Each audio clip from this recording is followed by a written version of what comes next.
సియోను వెళ్ళుదము లోకాన శాశ్వతానందమేమి లేదని చెప్పెను ప్రియుడెసు లోకాన శాశ్వతానందమేమి లేదని చెప్పెను ప్రియుడెసు పొందవలేని లోకమునందు కొంతకాలమెన్నో శ్రమలు పొందవలేని లోకమునందు కొంతకాలమెన్నో శ్రమలు సియోను పాటలు సంతోషముగా పాడుచు సియోను వెళ్ళుదము. ప్రార్థన చేసుకుందాం. మహాకృపా ప్రేమ గల మా దయగల తండ్రి, నీ నామమునకు వేలాది స్తోత్రములైన విశ్రాంతి దినమును పరిశుద్ధముగా ఆచరించడానికి నీ మందిరంలో నీ బిడ్డలమైన మేమందరము తండ్రి సంతోషముతో ఉత్సాహంతో ఉజ్జీవంతో హృదయపూర్వకంగా నీ స్తుతించి గణపరచడానికి నువ్వు ఇచ్చిన కృపను బట్టి వందనాలు తండ్రి. ఈ సమయంలో నీ బిడ్డలమైన మేమందరము తండ్రి చేస్తున్నాయినా మా హృదయాలు తెరవండి. నీ సేవకును బోరుగా వాడుకుని ఆరాధన వాక్యాన్ని మాకు అందించండి తండ్రి. నీ వాక్యం మా హృదయాలు నాటబడి ఫలించలాగిన సహాయం దయచేయండి తండ్రి. ఆరాధన వాక్యం ద్వారా ప్రతి ఒక్కరూ ఆత్మతోనూ స్వచ్ఛతతోనూ పాటల ద్వారా ప్రార్థన ద్వారా ఆరాధన చేయడానికి సహాయం దయచేయండి. అదే సమయంలో సండే స్కూల్ మినిస్ట్రీ వీక్ మినిస్ట్రీలో కూడా సహాయం దయచేయమని, రావాల్సిన బిడ్డలందరినీ కూడా మా మధ్యలోకి తీసుకురామని మా ప్రభువు యేసుక్రీస్తు ద్వారా అనుమతితో వేడుకొనుచున్నాం తండ్రి. ఆమేన్. నీ వాక్యమే నన్ను బ్రతికించుకున్న పనులు పడండి. ఎవరైనా వస్తే నీ వాక్యమే నన్ను బ్రతికించెను, బాధలలో నెమ్మదినిచ్చెను.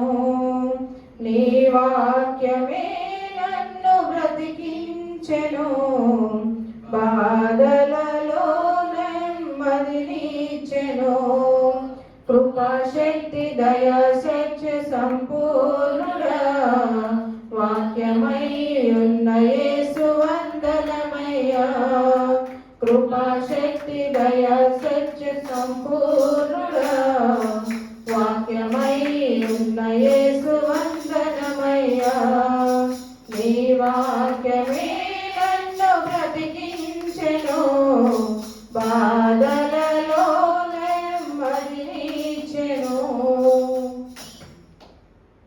కీర్తనల గ్రంథం 138వ అధ్యాయం 2వ వచనం 2వ లైన్. కీర్తనల గ్రంథం 138వ అధ్యాయం 2వ వచనం 2వ లైన్లో చూడండి. సామ్స్ 138 సెకండ్ వెర్స్ సెకండ్ లైన్లో ఏమన్నదంటే, నీ నామం అంతటి కంటే నీవిచ్చిన వాక్యమును నీవు గొప్ప చేసి ఉన్నావు. మరొకసారి మీరందరూ కూడా చదవండి. నీ నామం అంతటి కంటే నీవిచ్చిన వాక్యమును నీవు గొప్ప చేసి ఉన్నావు. దేవుని యొక్క సర్వోన్నతమైన నామములు అనేకమైన ఉన్నాయి కదా. కొన్ని ఒక్కొక్కడు ఒక 10 చెప్పండి, ఒక్కొక్కడు 2 చెప్పండి. దేవుని యొక్క సర్వోన్నతమైన నామములు. ఆయన రక్షకుడిగా ఈ లోకానికి వచ్చాడు. ఇంకా సృష్టికర్తగా ఆయన ఉన్నాడు. ఆశ్చర్యకరుడు, అద్భుతకరుడు, స్వస్థపరిచే దేవుడు, ఉన్నవాడు అనువాడు, అలాగే చాలా 1000 దాకా ఆయన నామాలు ఉన్నాయి. సర్వోన్నతమైన దేవుని యొక్క నామాలు. ఆ నామాలన్నింటిలో చూడండి, నీ నామం అంతటి కంటే నీవిచ్చిన వాక్యమును నువ్వు గొప్ప చేసి ఉన్నావు. మనం ఒక అధ్యాయం చదువుతాం, నిరీక్షణ, విశ్వాసము, ప్రేమ. చివరికి బైబిల్ ఈ 3 నిలుస్తాయి. విశ్వాసము, నిరీక్షణ, ప్రేమ. ఈ మూడింటిలో కూడా నిరీక్షణ గొప్పదా, విశ్వాసం గొప్పదా, ప్రేమ గొప్పది? ఈ మూడింటిలో ఫస్ట్ ప్రైజ్ దేనికి ఇవ్వాలి అని ఆలోచన చేస్తున్నప్పుడు దేనికి ఇవ్వాలండి? కాదు, బైబిల్ ఏం చెప్తుందంటే ప్రేమకే ఇమ్మని చెప్తుంది ఫస్ట్ ప్రైజ్. కాబట్టి ఈ బైబిల్ అంతట్లో చివరిగా నిలబడుతున్న ఏంటి? విశ్వాసము, నిరీక్షణ, ప్రేమ. అందులో ప్రేమ అనేది ప్రాముఖ్యమైనదని దేవుని వాక్యం చెప్తుంది. అలాగే ఆయన సర్వోన్నతమైన అనేకమైన నామాలలో చూడండి, నీ నామం అంతటి కంటే నీవు ఇచ్చిన వాక్యమును నీవు గొప్ప చేసి ఉన్నావు. దేవుని వాక్యం అనేది అంత గొప్పగా దేవుడు మన ముందు ఉంచాడు. అందుకనే దేవుని వాక్యాన్ని ప్రతి ఒక్కరికి అందుబాటులో పెట్టాడు ఆయన కదా. కాబట్టి మనం దేవుని వాక్యాన్ని ఏ విధంగా ఒక 3 విషయాలు చూద్దాం. దేవుని వాక్యం ఎంత విలువైనది, ప్రాముఖ్యమైనది అనే విషయాన్ని 3 విషయాలు చూడడం ద్వారా దేవుని వాక్యం వల్ల మనకున్న శ్రద్ధను మరింతగా పెంచుకుని దేవుని వాక్యంలో స్థిరపరచబడే వారంగా ఉందాం. చూడండి, మొట్టమొదటిగా ఏముందంటే సంఖ్యాకాండం 23వ అధ్యాయం 19వ వచనం. సంఖ్యాకాండం 23వ అధ్యాయం 19వ వచనం చూడండి. నంబర్స్ 23:19. సంఖ్యాకాండం 23వ అధ్యాయం. దేవుడు అబద్ధమాడుటకు ఆయన మానవుడు కాడు, పశ్చాత్తాపడుటకు ఆయన నరపుత్రుడు కాడు. ఆయన చెప్పి చేయకుండునా, ఆయన మాట ఇచ్చి స్థాపింపకుండునా. కాబట్టి ఈ రోజున దేవుని వాక్యం గురించి చెప్పబడే మొదటి అంశం ఏంటంటే దేవుని వాక్యం చాలా విశ్వసనీయమైనది, నమ్మదగినది.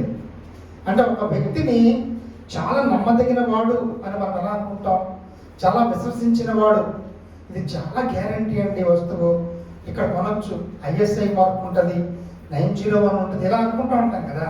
మనం వస్తువులు కొనేటప్పుడు చాలా గ్యారంటీ, చాలా వారంటీ, చాలా అక్కడ వాడు మోసం చేయరు, చాలా నమ్మొచ్చు అనుకుంటాం కదా. మనం ఏదైనా గోల్డ్ కొంటున్నాం అనుకోండి, నమ్మకమైన షాపులో కొంటాం, కానీ చిన్న చిన్న షాపులో కొంటావా? కొనమే. చిన్న షాపులు చాలా ఉంటాయి కానీ అక్కడికి వెళ్ళాం. పెద్ద షాపులకి నమ్మకమైన షాపు అని వెళ్తూ ఉంటాం. ఒక వస్తువు కొన్నప్పుడే ఇది నమ్మకం అని మనం సంపూర్ణంగా విశ్వసించి అక్కడ కొంటూ ఉంటాం కదా. కాబట్టి దేవుని వాక్యం అనేది చాలా విశ్వసనీయమైనది, నమ్మకమైనది అని మనం హృదయంలో స్థిరపరచుకోవాలి. అలా స్థిరపరచుకోకపోతే దేవుని వాక్యాన్ని మనం ఎలా చదువుతూ ఉంటామండి? భక్తితో చదువుతూ ఉంటాం, మేలు జరుగుతుందని చదువుతూ ఉంటాం, ఇంకా చెప్పాలంటే న్యూస్ పేపర్లో కూడా చదువుతూ ఉంటాం. కానీ సంపూర్ణంగా నమ్మదగినది, సంపూర్ణంగా విశ్వసనీయమైనది దేవుని వాక్యం అని నమ్మాలి. దానికి చూడండి వాక్యం, ఆయన చెప్పి చేయకుండా ఆయన మాట ఇచ్చి స్థాపింపకుండా. అంటే ఆయన ఒకసారి మాట ఇస్తే తప్పనివాడు, మాట తప్పే వ్యక్తి కాదు ఆయన. ఆయన చెప్పిన మాట తప్పకుండా నెరవేర్చేవాడు. ఈ యొక్క బైబిల్ వాక్యం అంతా యోహాను సువార్త 1:1 వాక్యమే దేవుడై ఉన్నాడు, వాక్యము దేవుని యొద్దనుండెను, వాక్యమే దేవుడై ఉండెను, వాక్యం మన మధ్య కృపా సత్య సంపూర్ణుడుగా మన మధ్య. కాబట్టి దేవుడు ఒకసారి మాటిస్తే ఆ మాట తప్పేవాడుగా లేడు, తప్పకుండా నెరవేర్చేవాడుగా ఉన్నాడు. కాబట్టి ఈ దేవుని మాటలన్నీ, ఈ వాక్యాలన్నీ కూడా మనం ఏం చేయాలండి? సంపూర్ణంగా విశ్వసనీయమైనది, నమ్మదగినదని మన హృదయంలో స్థిరపరచుకున్నప్పుడు ప్రతి మాట, నమ్మదగిన మాటను మనం చాలా జాగ్రత్తగా చదువుకుంటూ దాన్ని సంపూర్ణంగా విశ్వసించే వారిగా ఉంటాం. ముందు మనలో విశ్వాసం పెరగాలంటే మనం ఏది చేస్తున్నామో ఆ పనిని విశ్వసించాలి కదా. మనము ఏది కొనాలి, మనలో విశ్వాసం పెరగాలంటే అవతల దాన్ని నమ్మాలి కదా. ఫస్ట్ అవతల దాన్ని నమ్మితేనే, ఒక వ్యక్తిని నమ్మితేనే మనం వాళ్ళ మీద మనలో విశ్వాసం పెరుగుతూ ఉంటుంది. వాళ్ళు మనకు ఆ పని చేయగలరు అని ఆ వ్యక్తి మీద నమ్మకం కుదిరితేనే మనలో విశ్వాసం పెరుగుతుంది. అంటే ఆ వ్యక్తి శక్తి సామర్థ్యాల మీద, ఆ వ్యక్తి ప్రవర్తనని మనం అంచనా వేసుకున్న తర్వాత మనలో నమ్మకం పెరుగుతుంది, అంతే కదా. కాబట్టి వాక్యం మీద నీకు విశ్వాసం ఉంటే నీలో విశ్వాసం పెరుగుతూ ఉంటుంది. నీకున్న విశ్వాసాన్ని బట్టి వాక్యం మీద నువ్వు నమ్మడం కాదు, కానీ వాక్యాన్ని మొట్టమొదటిగా అది విశ్వసనీయమైనది, దేవుడు మాట ఇస్తే తప్పేవాడు కాదు, ఎప్పటికైనా నెరవేరుస్తాడు, ప్రతి మాట దేవుని మాట అని నమ్మితే, నమ్మి నువ్వు నెమ్మదిగా చదువుతూ ఉంటే నీలో విశ్వాసము నెమ్మదిగా పెరుగుతూ ఉంటుంది. నీలో విశ్వాసం నెమ్మదిగా పెరగట్లేదు, వాక్యం చదువుతున్నా వెంటనే పెరగట్లేదంటే నువ్వు వాక్యాన్ని అది విశ్వసనీయమైనది, నమ్మకమైనది సంపూర్ణంగా విశ్వసించట్లా. ఏదో ఒక భక్తి గ్రంథం, మత గ్రంథంగా నువ్వు చూస్తూ ఏదో చదివితే మంచిది అని చదివితే నీకు విశ్వాసం పెరగదు. అందుకనే వినుట వలన విశ్వాసం పెరుగుతుంది. వినుట వలన నీకు విశ్వాసం ఎందుకు పెరగట్లేదు అంటే నువ్వు వాక్యాన్ని సంపూర్ణంగా విశ్వసించట్లేదు అన్నమాట.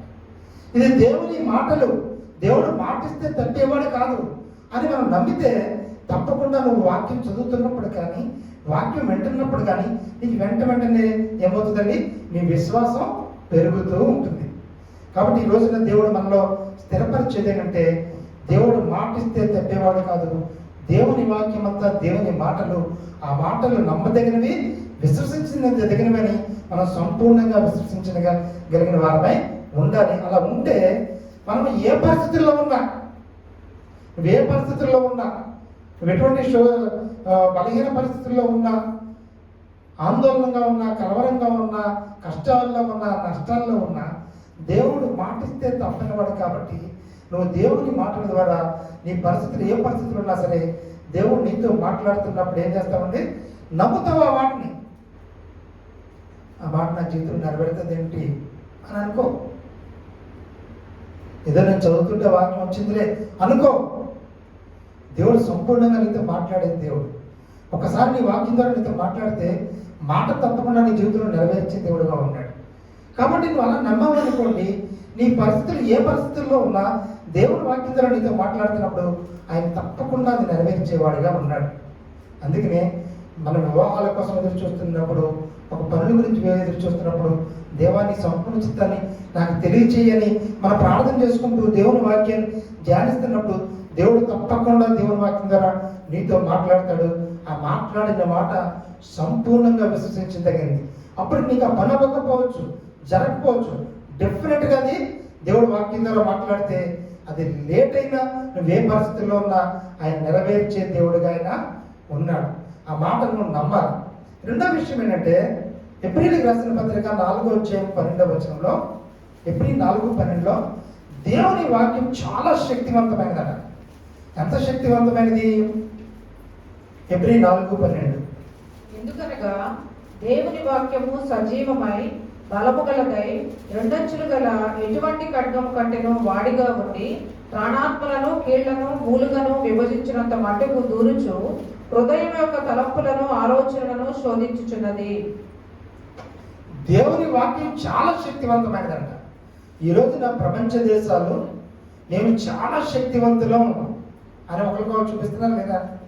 అమెరికా ఏమంటుంది, మా ఆర్మీ ప్రపంచ దేశాలన్నిటికంటే మేము శక్తివంతమైన ఆర్మీ కలిగి ఉన్నాం, మాకు ఎదురు తిరిగితే ఏ దేశానైనా తుడిచిపెట్టేస్తాం, శక్తివంతమైనము అని వారు నమ్ముకుంటున్నారు. అది అర్థమైందా మీకు? శక్తి మీద ఆధారపడుతున్నారు, వారి బలం మీద ఆధారపడుతున్నారు. అది నిజంగా రియల్ టైంలో వారి శక్తి వారిని కాపాడగలుగుతుందో లేదో తెలియదు. కానీ వారు నమ్మేది వారి శక్తిని, వారి బలాన్ని. ఈ లోకంలో మా అనుభవం వేస్తే మొత్తం ప్రపంచం అంతా బూడిదైపోతుంది. కాబట్టి వాళ్ళ శక్తిని నమ్ముతున్నారు. కానీ దానికంటే దేవుని వాక్యం చాలా శక్తివంతమైనదంట. ఎంత శక్తివంతమైనదంటే చూడండి, ఎందుకనగా దేవుని వాక్యం సజీవమై బలము గలదై రెండంచులు గల ఎటువంటి ఖడ్గము కంటేనో వాడిగా ఉండి ప్రాణాత్మలను కీళ్లను మూలుగును విభజించినంత మట్టుకు దూర్చు హృదయం యొక్క తలంపులను ఆలోచనలను శోధించు. ఎంత శక్తివంతమైనదంటే కొన్ని బాంబులు వేస్తే ఇప్పుడు ప్రజలు కూడా ఏం చేశారండి, ఆ అణుబాంబు ఎంత లోతుకి వెళ్ళగలదో అంతకంటే లోతులో బంకర్స్ తవ్వుకొని ఒక 20-30 లేయర్స్లో బంకర్స్ కట్టుకుని వాళ్ళ యొక్క ప్రెషర్స్ని దాచుతున్నారు. అంటే ఇంత లోతు అణుబాంబులు ఉన్నా సరే ఆ కిందకి వెళ్ళకుండా ఈ యొక్క పందికొక్కులు కన్నాలు పెట్టినట్టుగా కన్నాలు పెట్టుకుని కింద దాక్కుంటారు. అంటే అంతకంటే కిందకి వెళ్ళది వాళ్ళని ఛేదించి చంపలేదు. అలా భూమిలో దాక్కుంటారు ఆఖరికి. కానీ దానికంటే శక్తివంతమైన వాక్యం ఎంత శక్తి కలవంటే ఇవన్నీ జీవము కలిగినవి కావు. ఆ శాటిలైట్ కనుక వర్క్ చేయకపోతే ఈ రాడార్ మిసైల్స్ పనిచేయవు. ఆ శాటిలైట్స్ ఇక్కడి నుంచి ఇంత డైరెక్షన్లో వెళ్ళు, ఇంత స్పీడ్లో వెళ్ళు అవి డిసైడ్ చేస్తూ ఉంటాయి. అప్పుడు వెళ్ళి కరెక్ట్ డైరెక్షన్లో పడుతూ ఉంటాయి. ఒకవేళ శాటిలైట్ వర్క్ చేయలేదనుకో అయ్యి వర్క్ చేయవు. కానీ దేవుని వాక్యం అయితే సజీవము గల జీవము కలిగిన వాక్యం. మనం జీవము కలిగి మనం ఎలా ఇతరులతో మాట్లాడుతున్నామో అలా జీవము కలిగిన వాక్యం ఒకరి కంట్రోల్లో లేదది. ఈ యొక్క మెటీరియల్స్ అన్నీ కూడా ఏదో ఒక కంట్రోల్లో ఉంటున్నాయి. కానీ దేవుని వాక్యం జీవము కలిగినది, సజీవం గలదై, బలము గలదై, రెండంచులు గల ఎటువంటి ఖడ్గము కంటను వాడిగా ఉండి.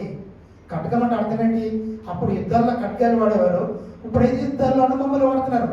ఎటువంటి ఆయుధం కంటే వాడిగలదట దేవుని వాక్యం. ఎటువంటి ఆయుధం కంటే బలమగలది. అంత మాత్రమే కాదు, ప్రాణాత్మలను కీళ్లను మూలుగులను విభజించినంత మట్టుకు దూరచ్చు. ప్రాణాన్ని ఆత్మని కూడా విభజించగలదు. అసలు శరీరము, ఆత్మ, ప్రాణం ఈ మూడు కలిసి ఉంటాయి కదా.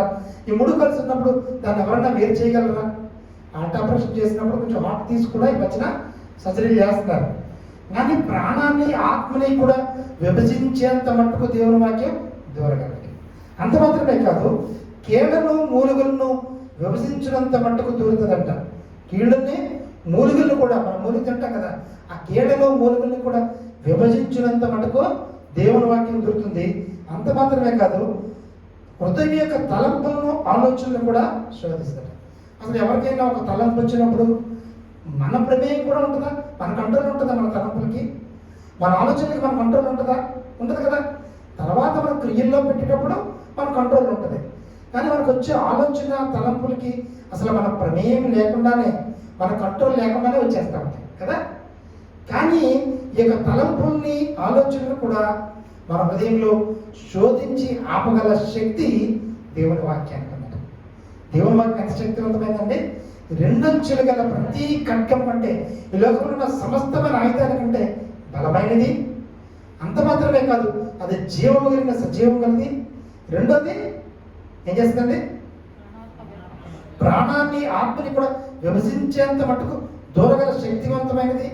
కీళ్లను మూలుగులను కూడా విభజించేంత మటుకు శక్తివంతమైనది. అంత మాత్రమే కాదు, నీ ఆలోచనలు, తలంపులను కూడా కంట్రోల్ చేయగల శక్తివంతమైనది. కాబట్టి ఈ రోజున దేవుని వాక్యము చాలా శక్తివంతమైనది. ఇది జీవంతో కూడినది. మన హృదయాన్ని అది మార్చగలదు. ఎటువంటి కఠిన హృదయాలైనా మార్చగలదు. ఒకప్పుడు స్టొగట్పురం అంటే, ఇప్పుడు ఏదో బీహార్ నుంచి, మధ్యప్రదేశ్ నుంచి దొంగలు వచ్చారని చెప్పుకుంటున్నారు కదా, ఆ ఊరంతా దొంగలేనంట. అక్కడ పోలీసులు కూడా ఎంటర్ అవ్వకున్నంత ఫేమస్ దొంగల ఊరంతా చంపేస్తారనమాట. అలాగా మన ఆంధ్రాలో కూడా ఏమో ఊరుందంటే స్టొగట్టపురం. దాని చాలా సినిమాలు కూడా తీశారు ఆ మధ్యన. దాన్ని బట్టి అందరికీ తెలుసు. ఆ స్టొగట్టపురంలో ట్రైన్ వెళ్ళడానికి కూడా భయపడేదంట. ట్రైన్స్ వెళ్తున్నప్పుడు ఆ ట్రైన్స్లో ఎక్కేసి వాళ్ళు దొంగతనాలు చేసేవారు. ఎక్కడ దొంగతనాలు జరుగుతున్నా స్టొగట్టపురం దొంగలే. ఈ రోజు స్టొగట్టపురం పేరు దొంగలుగా వినబడట్లేదు.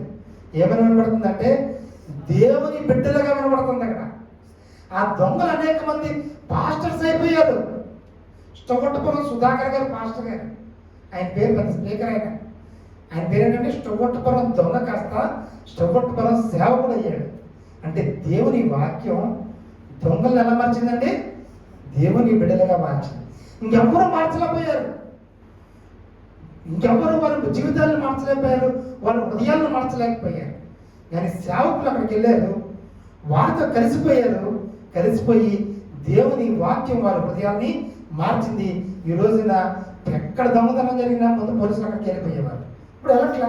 ఎటు చూసినా అక్కడ మందిరాలేనంట, ఎటు చూసినా చర్చలే. అక్కడ దొంగతనం వదిలేశారు. వాళ్ళు కష్టపడి పని చేస్తున్నారు. ఈ రోజున వారు దేవుని బిడ్డలుగా, విశ్వాసులుగా, నీతిగా, యథార్థంగా జీవిస్తున్నారు. ఎవరు మార్చారండి? తరతరాలుగా వస్తున్న వారి వృత్తి, జీవనోపాధి, మరి వారిని ఎవరూ మార్చలేకపోయారు. జైళ్లు మార్చలేకపోయినాయి, పనిష్మెంట్లు మార్చలేకపోయినాయి. చాలా మంది దొంగలు కొట్టి చంపేసి ఉంటారు, వాళ్ళు మార్చలేకపోయారు. కానీ దేవుని వాక్యం వారి హృదయాన్ని మార్చగలిగింది. ఇప్పుడు ఈ లోకంలో అనేక మంది రౌడీలండి, చాలా ఎక్కువ మరణాలు చేసిన వ్యక్తులు కూడా దేవుని నమ్ముకుని దేవునిలోకి వచ్చారు. ఎక్కడ దాకా ఎందుకు? మన లాస్ట్ సీఎం జగన్ గారి ఫాదర్ వైఎస్ రాజశేఖర గారు, వాళ్ళ ఫాదరు పేరేంటి? రాజారెడ్డి గారు పెద్ద రౌడీ అని అనుకుంటారు. మనకు తెలిసిన న్యూసే. ఆయన భార్య దేవుని నమ్ముకుంది, దాన్ని బట్టి అంత పెద్ద రౌడీ గారు దేవుని నమ్ముకున్నారట. అందుకనే కదా ఆ రాజశేఖర రెడ్డి గారు కూడా దేవుని నమ్ముకున్నారు. వాళ్ళ అమ్మగారి పేరు జయమ్మ గారు, వైఎస్ రాజశేఖర రెడ్డి గారు మిస్సెస్ విజయమ్మ గారు, అని తల్లి గారి పేరు జయమ్మ గారు. అంటే చూసారు, ఒక స్త్రీ, జ్ఞానవంతులైన స్త్రీ, భయభక్తులు కలిగిన స్త్రీ ద్వారా ఎంతమంది రౌడీలు కూడా దేవుని దగ్గరికి వస్తున్నారు కదా. కాబట్టి దేవుని వాక్యం ప్రతి ఒక్కరి హృదయాన్ని మార్చగలుగుతుంది. దేవుని వాక్యాన్ని పట్టుకున్న వారు ఎవరు నష్టపోయినట్టుగా లేరు, జీవితంలో శక్తిమంతులుగా తయారయ్యారు. బలహీనులను బలవంతులుగా మార్చగల శక్తి దేవుని వాక్యానికి ఉంది. ఈ లోకంలో మనం అన్ని విషయాలను జీరోనే. తెలివితేటల్లో జీరో, చదువులో జ్ఞాపక శక్తి మెమరీలో జీరో, లెక్కలు రావు, ఎంకాలు రావు, అన్ని విషయాల్లోనూ జీరోనే. ఏ విషయాల్లో లోకంలో చూసుకున్నా అన్ని విషయాల్లోనూ జీరోనే. కానీ మనం దేవుని వాక్యాన్ని పట్టుకున్నాం, అప్పుడు ఇన్ని సున్నాలు వచ్చేసి దేంట్లో పంచుకుంటున్నా అందరితో. ఇందులో సున్నా, ఆటల్లో సున్నా, మాటల్లో సున్నా, తెలివితేటలో సున్నా, పద్ధతిలో సున్నా, అన్నింటిలోనూ 10 సున్నాలు వచ్చినాయి అందరితో పోలిస్తే. కానీ వాక్యాన్ని పట్టుకోగానే ఆ సున్నాల ముందు ఒకటి యేసయ్య నిలబడ్డాడు. ఆ ఒకటి తర్వాత ఉండే సున్నాలకి ఎంత విలువ పెరిగిపోద్దమ్మా, ఎంత విలువ పెరిగిపోద్ది. వాళ్ళకి మన సున్నాలు పడుతుంటే 10 మార్కులు, 20 మార్కులు, 30 మార్కులు పడుతూ ఉండొచ్చు. ఈ అన్ని సున్నాల ముందు ఒకటి ఉండేటానికి వాటిలన్నింటికంటే విలువ పెరుగుతుంది. కాబట్టి యేసయ్యని వాక్యాన్ని పట్టుకున్న వాళ్ళు ఈ లోకంలో ఎంత అల్పులైనా, ఎంత బలహీనులైనా, ఎంత ఈ లోకమంతా వేస్ట్ ఉంటున్నా సరే దేవుని వాక్యాన్ని పట్టుకున్న వాళ్ళని బలవంతులను సిగ్గుపరిచే విధంగా మా బలహీనుల్ని ఆయన కనపరిచేవాడిగా ఉన్నాడు. కాబట్టి లోకంలో దేవుని వాక్యం శక్తివంతమైనది. అది మన హృదయాన్ని మారుతుంది, మన తలంపుల్ని, ఆలోచనలు మారుతుంది, మన జీవితాన్నే మార్చేస్తుంది. నిజంగా దానికి ఎవరో కాదు ఉదాహరణ మన రమేష్. వాళ్ళ కుటుంబంలో వాళ్ళ తల్లిదండ్రులు దేవుని నమ్ముకోలేదు, ఊళ్ళు నమ్ముకోలేదు. పాపం యవనస్తుడు, యవన కాలంలో పట్టబడడం గొప్ప కదా. ఎక్కడో ఏడుగులో చదువుతున్నప్పుడు ఇలాగ మీతో పాటు ఫ్రెండ్స్ ద్వారా చర్చకొచ్చాడు. మరి దేవుని వాక్యం అతని హృదయంలోకి దూరింది, ప్రాణాత్మను విభజించేంతగా మురుగులు కింద ఉంచింది. ఆ వాక్యం శక్తివంతమైనది కూడా పట్టుకున్నాడు. యవన కాలంలో ఈ లోకాశలకు లొంగకుండా లోకాశలమే పెట్టేటయ్యే పరిస్థితి ఆ వయస్సు, ఆ మనిషి. కానీ దేవుని వాక్యాన్ని పట్టుకున్నాడు, మారాడు. మారగానే తన బట్టి ఆ తమ్ముడు మారినారు, చెల్లి మారినారు. అది గొప్పతనం కదా. యవన కాలంలో ఎవరి మాట ఎవరంటారండి? చిన్నపిల్లల మాట చిన్నపిల్లలే ఉన్నారు. ఎంత ఆశ్చర్యకరం అంటే దేవుని వాక్యం అంత శక్తివంతమైనది. అంటే ఒక్క వ్యక్తి దేవుని వాక్యాన్ని పట్టుకుంటే వారి జీవితాల్లో చాలా ఒక బెస్ట్ ఉదాహరణ ఏమండి, సౌలు అప్పుడు క్రైస్తవులందరినీ చంపేయడానికి ఆయన, క్రైస్తవులు కనబడితే చాలు చంపేయడానికి ఆర్డర్ తీసుకున్నాడు. ఆయన వెళ్ళిపోతున్నాడు, ఎవరిని పడితే ఆయన చంపేయడానికి క్రైస్తవులు. ఎప్పుడైతే యేసయ్యని దర్శించాడో ఏమైపోయాడండి, అతను ప్రాణం ఇవ్వడానికి కూడా నేను బ్రతుకుట క్రీస్తే చావైతే లాభం అనేంతగా మారాడు. కానీ ఎవరైతే అలాగా వాక్యాన్ని పట్టుకుంటారో మనం ఈ లోకంలో శక్తివంతులుగా మారగలుగుతాం. వాక్యాన్ని పట్టుకున్నప్పుడు మనం శక్తివంతులుగా మారగలుగుతాం. ఆ విషయాన్ని మనం జ్ఞాపకం ఉంచుకోవాలి. అలా పట్టుకోవాలంటే ఏం చేయాలి? నువ్వు ప్రతిరోజు బైబిల్ చదవాలి. ఎంతమంది బైబిల్ చదువుతున్నారు అని నేను అడగను.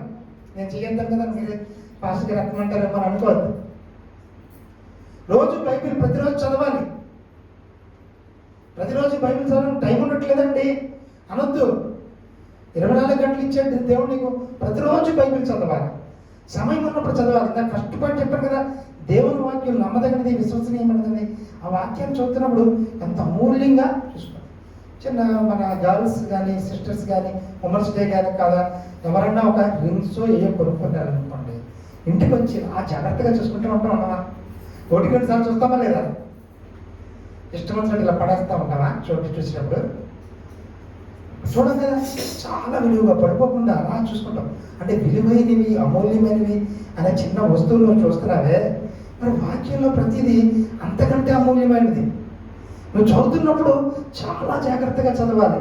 చాలా విలువైన దానిలో ఆ వస్తువు అటు పడిపోద్దేమో, ఇటు పడిపోద్దేమో అని ఎంత విలువగా దాని మీద మనసు పెడతావో అంతకంటే విలువగా ఈ వాక్యాన్ని మనసు పెట్టి నువ్వు చదివితే నమ్మదగిన, విశ్వసనీయమైన ఈ వాక్యం నీ హృదయంలో పనిచేయడం ప్రారంభించి నీకు విశ్వాసం పెరుగుతూ ఉంటుంది. నిన్ను శక్తిమంతుడిగా మార్చేస్తుంది. వాక్యాన్ని పట్టుకున్న వాడు ఎవరు నష్టపోయిన దాఖలాలు లేవు. ఒకప్పుడు బైబిల్ని కాల్ చేసిన భక్త్ సింగర్ ఫెలోషిప్ బైబిల్నే కాల్ చేశాడు. ఇది ఎవరిదండి? ఇది ఎక్కడో ఊరి చివరిలో ఉండే వాళ్ళ దేవుడు ఇది అని బైబిల్ని కాల్ చేశాడు ఆయన. క్రైస్తవులు అంటే అంత ఇది పడిన వ్యక్తి ఈరోజు ఆయన ద్వారా ఒక 10,000 20,000 సంఘాలు ఏర్పడ్డాయి. చూసారంటే కుటుంబీకులు బయటకు పంపించేశారు, భార్య బయటకు పంపించేసింది, పిల్లలు బయటకు పంపించేశారు, తినడానికి తిండి లేకుండా ఒంటరిగా లాగా వచ్చారు కట్టుబట్టలతో. ఈ రోజున ఆయన ద్వారా 10,000 సంఘాలు ఏర్పడ్డాయి. కారణం ఏంటి? ఇప్పుడు చనిపోయే 30 సంవత్సరాలు అంత అయింది. ఎందుకు మాట్లాడుకుంటున్నాం? దేవుని వాక్యం శక్తివంతమైనది, దాన్ని కాల్చాడు. ఆ కాల్చిన వాక్యమాన్ని పట్టుకున్నాం. ఇప్పుడు ఈ రోజున మనం ఆ వాక్యాన్ని ప్రతిరోజు చదవాలి. ఎవరైతే ప్రతిరోజు వాక్యాన్ని చదివే అలవాటు కలిగి ఉంటారో వారి జీవితంలో అభివృద్ధి చూస్తారండి. ఎవరైతే రోజు వాక్యాన్ని ధ్యానించే అలవాటు కలిగి ఉన్నారో వారి జీవితంలో నెమ్మది చూస్తూ ఉంటారు. ఎవరైతే వాక్యాన్ని ప్రతిరోజు ధ్యానించే అలవాటు కలిగి ఉన్నారో వారు కొన్ని నిర్ణయాలు తీసుకోలేక కలవరపడుతున్నప్పుడు దేవుడు మీతో మాట్లాడేవాడుగా, మీకు ఒక డైరెక్షన్ ఇచ్చేవాడుగా, మిమ్మల్ని గైడ్ చేసేవాడుగా వాక్యం మీతో మాట్లాడేదిగా ఉంటుంది. కాబట్టి రెండవది ఏంటంటే దేవుని వాక్యం శక్తివంతమైనది. దాన్ని పట్టుకున్న వారు మన హృదయాన్ని మారుతుంది. ప్రతిరోజు బైబిల్ చదివే అలవాటు ఉంటారు. ఇప్పుడు రామనమ్మ గారు అంటారు, ఏమని నాకు చదవడం రాదు పాస్టర్ గారు అంటే, వినాలి. అసలు వినడానికి ఎన్ని అవకాశాలు వచ్చేసినాయి. టీవీలో ఏ ఛానల్ చూసినారో 24 hours వాక్యమే వచ్చేస్తుంది.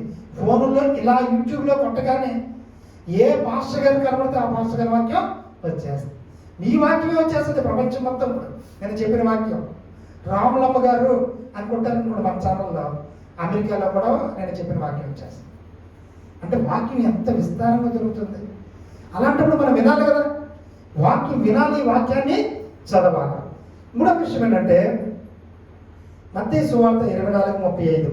మత్తయి సువార్త 24:35. మత్తయి సువార్త 24:35.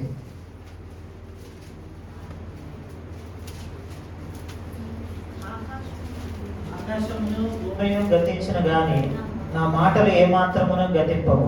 చూసారండి, దేవుని వాక్యం అంట నిత్యమైనది. ఈ లోకంలో ఏదైనా గతించిపోతుందంట. ఆకాశమైనా గతించిపోతుంది, భూమి అయినా గతించిపోతుంది, కానీ దేవుని వాక్యము గతించదు. ఎవరైనా కష్టపడే జీవితకాలంలో ఒక ఇల్లు కట్టుకోవాలని ఆశ ఉంటుంది. ఎవరికైనా ఉంటుంది కదా. ఆ ఇల్లు కట్టుకుంటే మనం ఏమనుకుంటాం, మనం కట్టేటప్పటికే మనం ఆల్మోస్ట్ మిడిల్ ఏజ్ దాటిపోతుంది. జాగ్రత్త పనులు అయితే అలా మిడిల్ ఏజ్లోకి వచ్చింది కడతారు. ఆ వృద్ధాప్యం అనుభవించి మన పిల్లల తరానికి ఆ ఇల్లంతా ఉండాలి, ఒక 100 సంవత్సరాలు ఉండాలి, మా అబ్బాయికి ఉండాలి, మా అమ్మాయికి ఉండాలి, వాళ్ళకి ఒక గూడు ఏర్పాటు చేశారని సంతోషంతో ఉంటారు. ఇల్లు నెమ్మదిగా పాడైపోతుందా పాడవదా? 10 సంవత్సరాలు పెట్టడానికి ఇల్లు ఎక్కడికక్కడ పాడైపోతూ ఉంటుంది. మళ్ళీ దానికి చాలా పెట్టుబడి పెడతా ఉండాలి. అంటే ప్రతిదీ కూడా నెమ్మదిగా పాడైపోతూ ఉంటుంది. మెయింటెనెన్స్ చేయకపోతే కొన్నాళ్ళకి ఏదైనా ఒక 70-80 సంవత్సరాలకి కూలిపోయే పరిస్థితికి వస్తుంది. కాబట్టి మనం మన జీవితకాలం అంతా శ్రమించి రూపాయి దాసి ఇంకా దేనికి ఖర్చు పెట్టకుండా అక్కడ ఒక జీవితం ఇల్లు కట్టుకోవడానికి అన్నట్టుగా బతుకుతాం. మన జీవిత లక్ష్యం ఏంటి? చదువు, ఉద్యోగం, ఆ ఉద్యోగం సంపాదించింది ఒక ఇల్లు కట్టుకోవడమే అన్నట్టు మన జీవితం ఈక్వల్ టు ఒక ఇల్లు అనుకుంటాం. అలా ఇల్లు ఒక 70 సంవత్సరాలు ఇళ్ళకి 70 సంవత్సరాలు కదండి, 20-30 దాటితేనే పాడైపోద్దండి. దాన్ని బాగు చేయించలేమండి. అలాంటిది అనిత్యమైనది. ఈ లోకంలో భూమి, ఆకాశం కూడా అవి కూడా ఇదైపోతాయేమో కానీ, లయమైపోతాయేమో కానీ దేవుని వాక్యమో నిత్యం ఉంటుందండి. దేవుని వాక్యం నిత్యం ఉంటుంది. కాబట్టి చిన్నప్పటి నుంచి మన ప్రాణం విడిచేదాకా దేవుని వాక్యాన్ని పట్టుకుని ఎవరికైతే ఆ వాక్యాన్ని పట్టుకోమని మనము ఆ ఆయుధాన్ని, వాక్యమైన ఆయుధాన్ని మనం అందిస్తూ ఉంటామో వాళ్ళ జీవితం అంతా నిత్యమైన జీవితమో, భద్రత కలిగిన జీవితం ఉంటుందండి. కాబట్టి ఈ లోకంలో నిత్యమైనది దేవుని వాక్యం. ఆకాశం, భూమి తొలగిపోయిన దేవుని వాక్యం అనేది తెలియదు. కాబట్టి లోకంలో ఎన్నో మన భద్రత కోసం సమకూర్చుకుంటాం, కానీ అవన్నీ మనల్ని భద్రపరచలేవు. దేవుని వాక్యం మనల్ని భద్రపరచగలదు. నిత్యము నీకు తోడుగా ఉండగలదు. నిత్యము నీ కుటుంబాన్ని కాపాడగలదు. కాబట్టి దేవుని వాక్యం ద్వారా మన జీవితాన్ని నిర్మించుకోవాలి. ఇలా చెప్పాం కదా, అన్ని నామాల కంటే దేవుని వాక్యాన్ని గొప్ప చేసి ఉన్నావు. ఎందుకు అంటే నువ్వు స్వస్థతల మీద నీ విశ్వాసాన్ని కట్టుకోకూడదు, ఆశ్చర్యకార్యాల మీద నీ విశ్వాసాన్ని కట్టుకోకూడదు. అనారోగ్యం వచ్చినప్పుడు బాగు చేస్తే అప్పుడు నువ్వు విశ్వాసాన్ని బాగా విశ్వాసం వచ్చినట్టు పొంగిపోయి పాలు పొంగినట్టు ప్రార్థన పెట్టేసుకుని హల్లెలూయా దేవుడు చేసిన సాక్ష్యం చెప్పేసి మళ్ళీ 4 రోజులు పోయేటానికి దేవుడు మొక్కని చూడకపోతే ఇంకెందుకంటే ప్రార్థనకి రాకపోతే ఏంటి ఉపయోగం? అంటే నువ్వు ఎక్కడ కట్టుకున్నావు? స్వస్థత మీద కట్టుకున్నావు. 4 రోజులు పోయేటికి ఆ ఇంటరెస్ట్ తగ్గిపోయింది, దేవునికి ముఖం చాటేసేసావు. కానీ నువ్వు వాక్యం మీద నువ్వు కట్టుకుంటే నువ్వు ఏ పరిస్థితుల్లో ఉన్నా సరే, నాకు దేవుడు చెప్పాడు, నేను చేస్తాను అంతే. దేవుడు నాకు ఆదివారం విశ్రాంతి దినాన్ని పరిశుద్ధంగా ఆచరించమని చెప్పాడు. ఏ పరిస్థితుల్లో ఉన్నా సరే నేను మందిరానికి వెళ్ళిపోతాను. కాబట్టి మన విశ్వాసాన్ని, మన జీవితాన్ని దేని మీద కట్టుకోవాలమ్మా? దేవుని వాక్యం మీద కట్టుకోవాలి. కాబట్టి మిగిలిన విషయాల మీద కట్టుకుంటే అది స్టేబుల్గా, స్థిరంగా ఉంటుంది. కానీ ఎప్పుడైతే దేవుని వాక్యం మీద నీ విశ్వాసాన్ని కట్టుకున్నామో, ఏ పరిస్థితుల్లో అయినా సరే నువ్వు ఆ వాక్యానికి కట్టుబడి ఉంటావు. దేవుడు చెప్పాడు, నేను చేస్తాను అంతే. ఎన్ని కష్టాలు వచ్చినా నేను నిలబడతానంతే. ఆయన మాట చెప్పాడు అని మనం నిలబడగలుగుతాం. ఈరోజు 3 విషయాలు చెప్పాను. ఏంటండి? దేవుని వాక్యం ఎలాంటిది? విశ్వసనీయమైనది, నమ్మదగినది. కాబట్టి మనం సంపూర్ణంగా ప్రతి మాటని నమ్మి ఆ వాక్యం చదవడం ద్వారా, వినడం ద్వారా మనలో నమ్మకాన్ని, విశ్వాసాన్ని పెంపొందించుకోవాలి. 2, దేవుని వాక్యం చాలా శక్తివంతమండి. నువ్వు చాలా బలహీనుడువు, శక్తివంతమైన వాక్యాన్ని పట్టుకున్నావు కాబట్టి నువ్వు చాలా బలవంతుడిగా తయారవుతావు. 3, దేవుని వాక్యం నిత్యమైనది. ఈ లోకంలో ఏది చూసుకున్నా వారంటీ గ్యారంటీ కొంతకాలం ఉంటుంది, కానీ దేవుని వాక్యం అనేది నిత్యమైనది. ఆకాశం భూమి గతించిపోయిన దేవుని వాక్యంలో స్థిరంగా ఉంటుంది. కాబట్టి ఆ వాక్యం మీద నీ జీవితాన్ని కట్టుకోవాలి, ఆ వాక్యం మీద నీ విశ్వాసాన్ని నిర్మించుకోవాలి. కాబట్టి అటువంటి అనుభవంలో మనం అందరూ ఉండాలని సమయంలో ఆత్మతోనూ సత్యంతోనూ ఆరాధన చేసుకుందాం. మరి ఈ సమయంలో ఎవరు చేస్తారు? సామ్యూల్ గారు,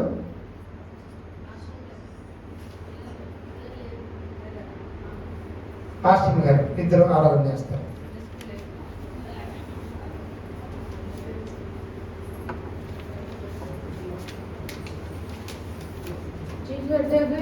భూమి నుండి లేవనెత్తెను, సమతలమగు భూమిపై నన్ను నిలిపెను.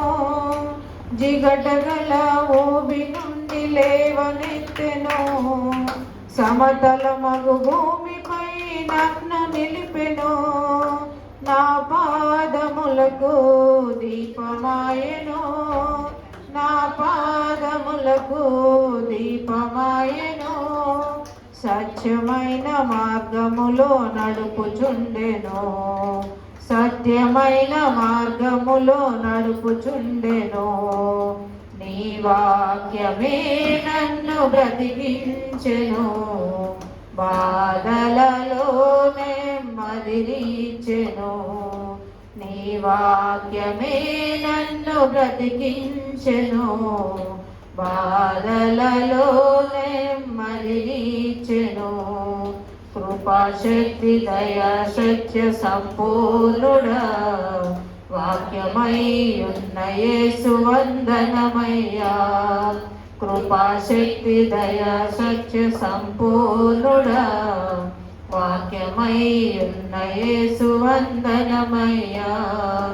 నీ వాక్యమే నన్ను బ్రతికించెను, బాధలలో నెమ్మదినిచ్చెను.